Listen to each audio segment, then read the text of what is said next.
اللہ تعالیٰ نے برکت تو تمہارے گھر میں رکھی ہے، اللہ تعالیٰ نے برکت تو نماز میں رکھی ہے، اللہ تعالیٰ نے برکت تو قرآن مجید کی تلاوت میں رکھی ہے۔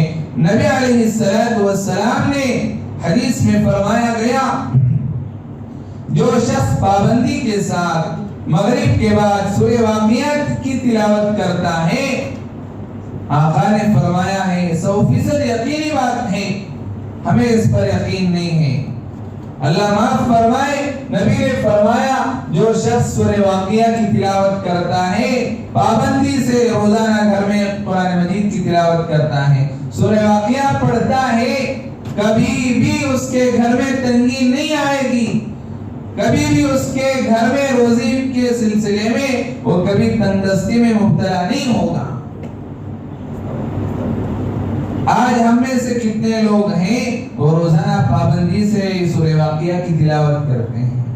نبی نے حدیث میں آج سے 1400 سال پہلے روزی کا مسئلہ بھی حل فرمایا، لیکن ہم زبان عاشق رسول ہیں، نبی کی باتوں پر عمل کرنے کے لیے تیار نہیں ہے، من مانی کرنے کے لیے تیار ہے، من چاہی زندگی گزارنے کے لیے تیار ہے۔ نبی نے جو باتیں کہی ہیں اس پر عمل کرنے کے لیے ہمارا دل نہیں چاہتا، کیونکہ اس پر عمل کرنے کے لیے مجاہدہ ہے، قربانی ہے، وقت دینا پڑتا ہے۔ اللہ تبارک و تعالی ہمیں نبی سے سچی محبت عطا فرمائے، نبی کی تعلیمات پر 100% عمل کرنے کی توفیق نصیب فرمائے۔ بزرگوں، اللہ تبارک و تعالی نے یہ رمضان کا مہینہ ہماری زندگی میں عطا فرمایا ہے، ہمارے لیے سعادت مندی کی بات ہے۔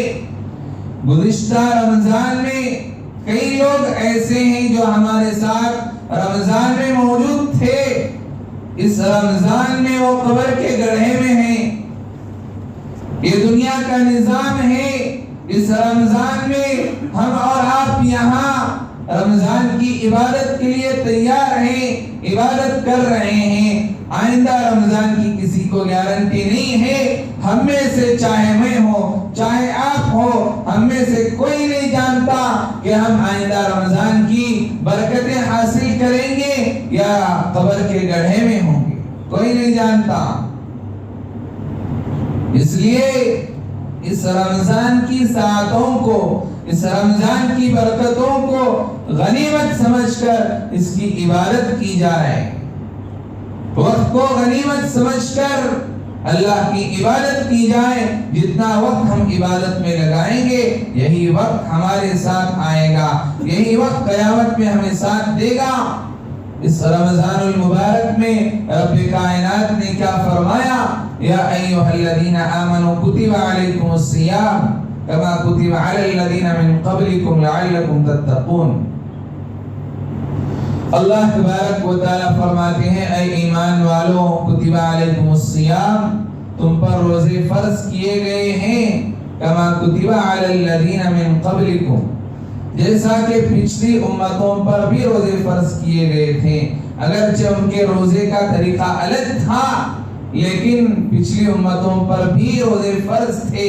یہ بات اس لیے بیان کی گئی کہیں لوگ یہ نہ سمجھے ہم پر ہی یہ نئی چیز کو داخل کیا گیا، ہم پر ہی روزے فرض کیے گئے۔ جب آدمی کو پتا چل جائے ہم پر نہیں بلکہ پہلے سے یہ سلسلہ جاری ہے تو آدمی کو بوجھ ہلکا ہوتا ہے، اسے تسلی ہوتی ہے۔ اس لیے فرمایا کما کتب علی الذین من قبلکم، پہلے بھی لوگوں پر فرض کیے گئے تھے۔ روزے کا مقصد کیا ہے؟ اللہ یہ نہیں چاہتے کہ بندے بھوکے اور پیاسے رہیں اور ہمارے بھوکا اور پیاسا رہنے سے اللہ کا کوئی فائدہ ہوتا ہو، اللہ کی عزت اور شان میں کوئی بڑھوتری ہوتی ہو، بالکل ایسا نہیں ہے۔ اور ہم روزہ چھوڑ دیں، نمازیں چھوڑ دیں، تراویح چھوڑ دیں، تلاوت کو چھوڑ دیں تو اللہ کی شان میں ذرہ برابر کوئی کمی نہیں آئے گی۔ ہم روزہ رکھیں گے ہمیں اجر ملے گا، ہم روزہ رکھیں گے ہمارے لیے سعادت مندی ہے، ہم روزہ رکھیں گے لعلکم تتقون، تو ہم گناہوں سے بچنے والے ہو جائیں گے۔ روزے کا مقصد بتلایا، لعلکم تتقون، کیوں فرض کیے گئے؟ تاکہ تم متقی بنو، تاکہ تم پرہیزگار بنو، تاکہ تم گناہوں سے بچنے والے بنو۔ سائنس کی تحقیق سے بھی پتا چلا ہے کہ آدمی جب سال میں ایک مرتبہ روزہ رکھتا ہے، سائنس کی تحقیق سے بھی پتا چلا ہے کہ سال میں ایک مرتبہ آدمی کے مزاج کو، آدمی کے اندر جو مشین لگی ہوئی ہے کہ آدمی کھانا کھاتا ہے اور وہ ہضم ہوتا ہے، ہر وقت یہ مشین چلتا ہے۔ دنیا کی کوئی بھی مشن ہو، اس کے لیے سروس کرنا پڑتا ہے، اسے ریپیئر کرنا پڑتا ہے۔ انسان کے اندر بھی اللہ تعالیٰ نے وہ مشن بنایا ہے کہ جس کے ذریعے سے آدمی جب کھاتا ہے تو وہ کھانا ہضم ہوتا ہے۔ اگر تھوڑا آگے پیچھے ہو جائے تو اس کی طبیعت بگڑ جاتی ہے، پیٹ خراب ہو جاتا ہے۔ تو سائنس نے اس پر تحقیق کی، قرآن مجید کے آیات پر تحقیق کی اور پتہ لگوایا تو معلوم ہوا کہ آدمی کی طبیعت کے حساب سے اسے سال میں ایک مرتبہ، ایک مہینہ کم سے کم چند گھنٹے بھوکا رہنا ضروری ہے۔ اگر بھوکا رہے گا تو کینسر کی بیماری سے وہ بچے گا، محفوظ ہو جائے گا۔ یہ تو سائنس کی تحقیق ہے۔ اللہ تبارک و تعالیٰ نے روزے فرض کیے، ہر اعتبار سے ہمارے لیے فائدہ ہے، ہر اعتبار سے ہمارے لیے فائدہ ہے، فائدے سے خالی نہیں ہے۔ صحت بھی اچھی رہے گی، اجر بھی ملے گا، روزے ادا بھی ہو جائیں گے، رب بھی راضی ہو جائے گا، نبی کی سنتوں پر بھی عمل ہو جائے گا، نبی کی تعلیمات پر بھی عمل ہو جائے گا۔ اللہ تبارک و تعالیٰ نے اور ایک جگہ فرمایا فَمَنْ شَهِدَ مِنْكُمُ الشَّهْرَ فَلْيَصُمْ، جو اپنی زندگی میں اس ماہ مبارک کو پائے فَلْيَصُمْ، وہ روزہ رکھ لے۔ انسانوں کی ہدایت کے لیے اور انسانوں کی سہولت کے لیے بیان فرمایا فَمَنْ شَهِدَ مِنْكُمُ الشَّهْرَ فَلْيَصُمْ ایام معدودات، یہ تسلی کے لیے بیان فرمایا۔ سال بھر روزے رکھنا نہیں ہے، گنتی کے چند دن ہیں جن کو تم شمار کر سکتے ہو، ایام معدودات۔ فَمَنْ كَانَ مِنْكُمْ مَرِيضًا أَوْ عَلَى سَفَرٍ، اگر کوئی آدمی بیمار ہو جائے تو اس کے لیے رخصت دی ہے۔ اگر ایسی بیماری ہے کہ اگر بیماری میں روزہ رکھے گا تو بیماری بڑھ جانے کا اندیشہ ہے، ڈاکٹر نے کہہ دیا ہے، تو اس کے لیے رخصت دی ہے، وہ روزہ چھوڑ سکتا ہے۔ رمضان کے بعد جب وہ صحت مند ہو جائے گا تو اس وقت اس روزے کی قضا کرنا واجب ہے۔ سہولت بیان فرمائی۔ او علی سفرین، اور اگر سفر پر ہیں، پرانے زمانے میں تو کئی دن لگ جاتے، کئی مہینے لگ جاتے سفر کے لیے، سواریاں نہیں ہوتی، اونٹوں پر سفر کرتے۔ اس وقت یہ حکم بیان فرمایا کہ سفر میں ہے تو مشقت ہوا کرتی ہیں، سفر کی مشقتیں ہوا کرتی ہیں، اللہ تعالیٰ نے آسانی پیدا فرما دی، تمہارے لیے رخصت ہے کہ سفر میں روزے کو چھوڑ سکتے ہو، اور رمضان کے بعد اس روزوں کی قضا کر سکتے ہو۔ آج تو الحمدللہ سفر میں بہت ساری آسانیاں ہیں، آدمی ہوائی جہاز کا بھی سفر کر رہا ہے، مختلف انداز سے بہت ساری سہولیات ہیں، سفر میں آدمی آسانی سے روزہ رکھ سکتا ہے، تو روزہ ضرور رکھنا چاہیے۔ اگر کوئی عذر ہو تو اس کے لیے رخصت ہے۔ بہرحال اللہ تبارک و تعالیٰ نے یہ روزہ فرض فرمایا تاکہ ہمارا فائدہ ہو۔ روزے میں اللہ تبارک و تعالیٰ نے اپنے کلام مجید میں تو احکامات بیان فرمائے، لعلکم تتقون، تاکہ تم متقی بن جاؤ، پرہیزگار بن جاؤ۔ آپ علیہ الصلوۃ والسلام مختلف احادیث میں اپنی امت کو سمجھا رہے ہیں، روزے کی اہمیت کو بتلا رہے ہیں، آپ علیہ السلام نے فرمایا من صام رمضان ایمانا و احتسابا غفر له ما تقدم من ذنبه، جو شخص رمضان میں من صام رمضان ایمانا، ایمان کے ساتھ اور یقین کے ساتھ کہ اللہ ضرور اس کا مجھے بدلہ دے گا، اس یقین کے ساتھ روزہ رکھتا ہے، غفر له ما تقدم من ذنبه، اللہ تعالیٰ اس کے اگلے اور پچھلے گناہوں کو معاف فرما دیتے ہیں۔ اور ایک حدیث میں رسول اللہ صلی اللہ علیہ وسلم نے فرمایا للصائم فرحتان، فرحت عند فطره وفرحت عند لقاء ربی، روزے دار کے لیے دو خوشیاں ہیں، ایک افطار کے وقت عند فطره، افطار کے وقت کی خوشی ہے، اس وقت دعائیں قبول ہوتی ہیں، وعند لقاء ربی، اور دوسری خوشی اللہ کے اپنے رب سے ملنے کے وقت کی خوشی ہے۔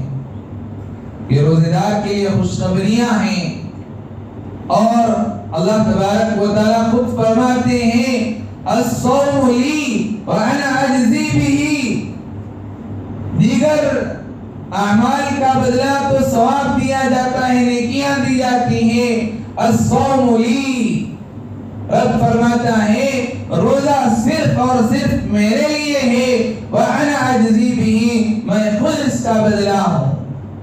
اس لیے کہ آدمی چاہے کتنی بھی سخت گرمی ہو اور بند کمرے میں آدمی پیاس کی شدت میں ہو، روزہ رکھا ہوا ہو، ٹھنڈا پانی موجود ہو، آدمی نہیں پیتا، کیوں؟ صرف اور صرف اللہ کے لیے روزہ رکھا ہے، اللہ کو راضی کرنے کے لیے روزہ رکھا ہے، اللہ کا ڈر اس کے دل میں داخل ہے، اس لیے رب فرماتا ہے الصوم لی، روزہ میرے لیے ہے اور میں خود اس کا بدلہ ہوں۔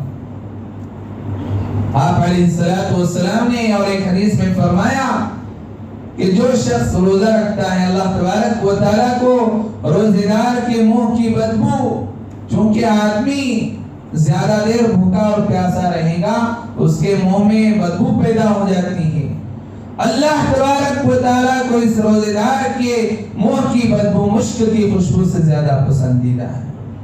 کیسی خوشخبریاں ہیں! آپ علیہ السلام نے فرمایا جنت میں ایک دروازہ ہے جس کا نام باب الریان ہے، یقال له الریان، صرف اور صرف روزے دار اس دروازے سے داخل ہوں گے۔ اتنی بڑی فضیلت بیان فرمائی، مختلف احادیث میں آپ علیہ السلام نے اپنی امت کو سمجھایا کہ روزہ رکھیں گے تو یہ اجر ہیں، تمہارے گناہ معاف ہوں گے، تمہارے لیے یہ خوشخبریاں ہیں۔ اس کے باوجود اگر ہم روزہ چھوڑ دیں، معمولی بہانے سے روزہ چھوڑ دیں، کام کے بہانے سے روزہ چھوڑ دیں، تو کتنی بڑی محرومی ہے۔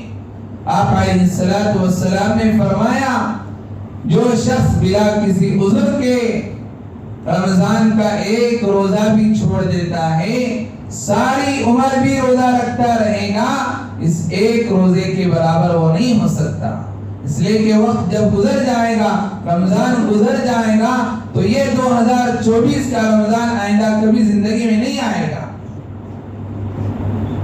معمولی بہانے سے ہم روزہ چھوڑ دیتے ہیں، کام کا بہانہ ہے، مختلف بہانے، یہ بہانہ اللہ کے یہاں نہیں چلے گا، مختلف انداز میں نبی نے تمہیں سمجھایا ہے روزہ فرض ہے، رکھنا ضروری ہے، نہیں رکھیں گے تو اپنی ہی محرومی ہے۔ ایک حدیث سنا کر میں آپ حضرات اپنی بات کو ختم کروں گا۔ آپ علیہ السلام ایک مرتبہ جمعہ کے موقع پر منبر پر تشریف فرما تھے، تو آپ نے پہلی سیڑھی پر قدم رکھا تو آمین کہا، دوسری سیڑھی پر قدم رکھا تو آمین کہا، تیسری سیڑھی پر قدم رکھا تو پھر آمین کہا۔ نماز کے بعد صحابہ نے پوچھا اے اللہ کے نبی، آج ہم نے عجیب منظر دیکھا ہے، اس سے پہلے کبھی نہیں دیکھا تھا۔ آپ علیہ السلام نے فرمایا تمام فرشتوں کے سردار جبرائیل علیہ السلام میرے پاس آئے تھے اور انہوں نے 3 بددعائیں کی ہیں اور اس پر میں نے آمین کہا ہے۔ پہلی سیڑھی پر قدم رکھا تو حضرت جبرائیل علیہ السلام نے دعا کی کہ اے نبی جی، آپ کی امت میں سے وہ لوگ جو اپنی زندگی میں اپنے بوڑھے ماں باپ کو پائیں اور ان کی خدمت نہ کریں، انہیں راضی نہ کریں، انہیں ناراض کریں، انہیں تکلیف پہنچائیں، تو ایسے لوگ ہلاک اور برباد ہو جائیں۔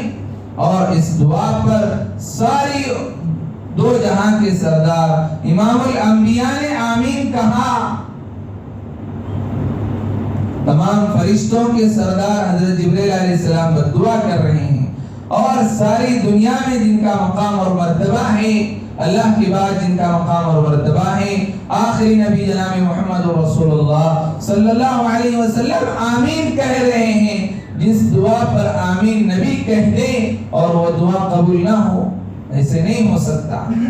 اور دوسری سیڑھی پر قدم رکھا تو پھر حضرت جبرائیل علیہ السلام نے دعا کی کہ آپ کی امت کے وہ لوگ جن کے سامنے آپ کا تذکرہ آئے، آپ کا مبارک نام آئے اور وہ آپ پر درود نہ بھیجیں، ایسے لوگ ہلاک اور برباد ہو جائیں۔ نبی علیہ السلام نے آمین کہا۔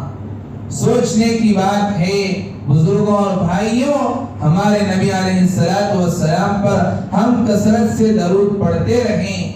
ایک مجلس میں جب نبی کا بار بار نام آ رہا ہو تو کم سے کم ایک مرتبہ درود پڑھنا واجب ہے۔ درود نہیں پڑھیں گے تو اس بددعا کے ہم مستحق ہو جائیں گے۔ اس لیے درود شریف کثرت سے پڑھنا چاہیے۔ درود شریف سب ایک مرتبہ درود شریف پڑھیں۔ چھوٹا درود کا سب سے چھوٹا درود صلی اللہ علیہ وسلم ہے، اور افضل درود جو ہم نماز میں تحیات کے بعد پڑھتے ہیں درود ابراہیم، وہ افضل درود ہے۔ اللہ تعالی ہم سب کو عمل کی توفیق نصیب فرمائے، کثرت سے درود پڑھنے کی توفیق نصیب فرمائے۔ اپنی موت تک بھی ہم درود پڑھتے رہیں گے۔ نبی کے احسانات کا بدلہ ہم نہیں چکا سکتے، لیکن ہمارے اندر ایسی غفلت ہے، کبھی ہمیں ایسا موقع نہیں ملتا 24 گھنٹے میں ہم معمول بنا لیں فلاں نماز کے بعد فلاں وقت میں ہم کثرت سے کم دن میں 100 مرتبہ درود شریف پڑھیں۔ اللہ تعالیٰ خطاؤں کو معاف کر دیتے ہیں، اپنے نام اعمال میں نیکیوں کو لکھ دیتے ہیں، رحمتیں اللہ تبارک و تعالیٰ برسا دیتے ہیں۔ اور کہیں آپ مشکل میں ہم پھنسے ہوئے ہوں، بڑی مصیبت میں پھنسے ہوئے ہوں، درود شریف کی کثرت کر رہے ہیں، اللہ تعالیٰ اس مصیبت کو آسان کر دیتے ہیں۔ اللہ تعالیٰ ہمیں کثرت سے درود پڑھنے کی توفیق نصیب فرمائے۔ اور جب حضرت جبرائیل علیہ السلام نے آپ علیہ السلام نے جب تیسری سیڑھی پر قدم رکھا تو حضرت جبرائیل علیہ السلام نے دعا کی کہ آپ کی امت میں سے وہ لوگ جن کی زندگی میں رمضان کا مبارک مہینہ آئے اور وہ اپنی اس مہینے میں اپنی بخشش نہ کروا لیں، نمازیں نہ پڑھیں، روزے نہ رکھیں، عبادت کر کے عبادت کے ذریعے اپنی بخشش نہ کروا لیں، ایسے شخص ہلاک اور برباد ہو جائیں۔ ایسی بددعا پر امام الانبیاء نے آمین کہا ہے۔ سوچنے کی بات ہے، اگر ہم نے روزے چھوڑ دیے، معمولی بہانے سے روزے کو چھوڑ دیا، نمازوں کو اڑا دیا اور بہانہ صرف اور صرف دنیا کا ہے، میرے بھائیوں ہم نبی کے امتی ہیں، اس نبی نے اس بددعا پر آمین کہا ہے، ہماری ہلاکت میں کوئی تردد اور شک نہیں ہو سکتا۔ اس لیے معمولی بہانے سے روزہ نہ چھوڑیں۔ روزے داروں کے سامنے کئی تو اللہ تعالیٰ نے صحت دی ہے، سلامتی دی ہے، صحت اللہ کی بڑی نعمت ہے، پل بھر میں چاہے اللہ بیمار کر سکتا ہے۔ ہاسپٹلوں کا جب چکر لگایا جائے تب پتہ چلتا ہے مختلف بیماریوں میں لوگ مبتلا ہیں، وہ کچھ کھا نہیں سکتے، کسی چیز میں انہیں مزہ نہیں آ رہا ہے، وہ صرف یہ چاہتے ہیں کہ اللہ ہمیں صحت دے دے، بیماری سے اللہ تعالیٰ دور کر دیں، دعاؤں کی درخواست کرتے ہیں۔ اللہ نے ہمیں صحت بھی دی ہے، سلامتی دی ہے، صحت و تندرستی دی ہے، اس کے باوجود اپنے خواہشات کو پورا کرنے کے لیے ہم روزہ نہ رکھیں، اللہ کے حکم کو ٹھکرا دیں تو بڑی محرومی ہے۔ اس میں بھی اگر کوئی عبادت نہ کرے، روزہ نہ رکھیں، نماز نہ پڑھے تو اس سے بڑا محروم کوئی نہیں ہے، نبی کی بددعا اس کے لیے۔ جو حدیث میں بیان کیا گیا ہے اس کو میں بتلا رہا ہوں۔ اللہ ہم سب کی حفاظت فرمائے، ساری امت مسلمہ کو اللہ تعالیٰ رمضان کی ساری عبادت نصیب فرمائے، مکمل روزے رکھنے کی توفیق نصیب فرمائے۔ اللہ تبارک و تعالیٰ زیادہ سے زیادہ وقت عبادت میں گزارنے کی توفیق نصیب